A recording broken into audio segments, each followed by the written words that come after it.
Hello friends, welcome to Mithu and Paavai creation. இன்றைக்கி என்ன பார்க்க போனால் மதுரை ஸ்டைல் கார சட்னி எப்படி செய்யுதுன்னு பார்க்கலாம். அதுக்கு முன்னாடி அதுக்கு தேவையான பொருள் எல்லாம் என்னென்னு பார்த்துக்கலாம். 10 சின்ன வெங்காயம், 4 தக்காளி, 6 காஞ்ச மிளகா, 2 பச்சை மிளகா, 4 பல் பூண்டு, ஒரு சின்ன துண்டு இஞ்சி, கொஞ்சம் புளி, ஒரு கைப்பிடி அளவு கருவேப்பிலை, ஒரு கைப்பிடி அளவு கொத்தமல்லி, உளுத்தம்பருப்பு, கடலைப்பருப்பு. வாங்க எப்படி செய்யுதுன்னு பார்க்கலாம். இந்த கார சட்னி இட்லி, தோசை, சப்பாத்திக்கெலாம் ரொம்ப ஆப்டாக இருக்கக்கூடியது. நாங்கள் எப்படி செய்யுதுன்னு பார்க்கலாம். ஒரு வானொலி அடுப்பில் வச்சுட்டு எண்ணெய் விட்டுக்கலாம். எண்ணெய் காஞ்சதும் உளுத்தம்பருப்பு சேர்த்துக்கலாம்.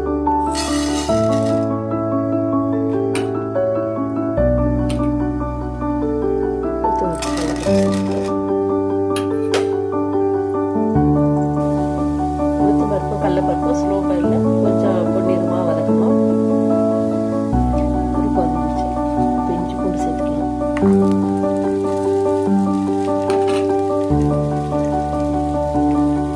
சின்ன வெங்காயம்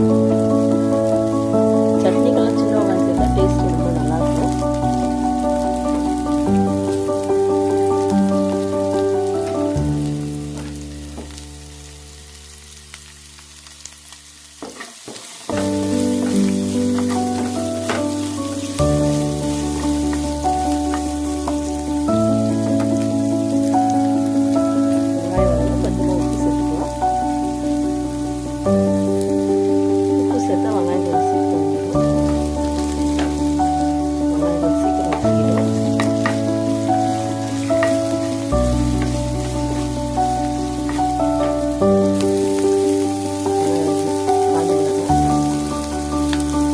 காரம் எவ்வளோ தேவையோ அதுக்கு தகுந்த மாதிரி போட்டுக்கணும்.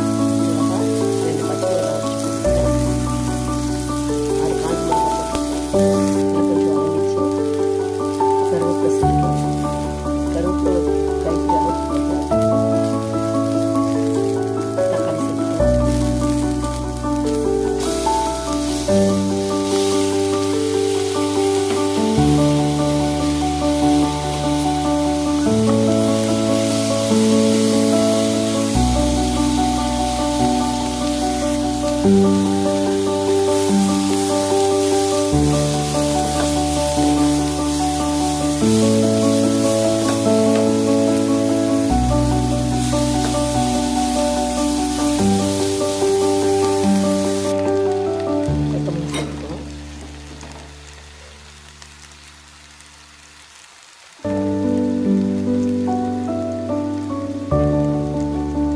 கொஞ்சமாக புளி சேர்த்துக்கங்க. ரொம்ப வேணாம், கொஞ்சமாக சேர்த்துக்கலாம். இப்போ நல்ல வெங்காயம் தக்காளி எல்லாம் வதங்கி வந்துருச்சு.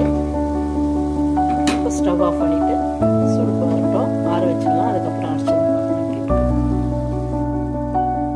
சட்னி நல்லா ஆற வச்சுட்டு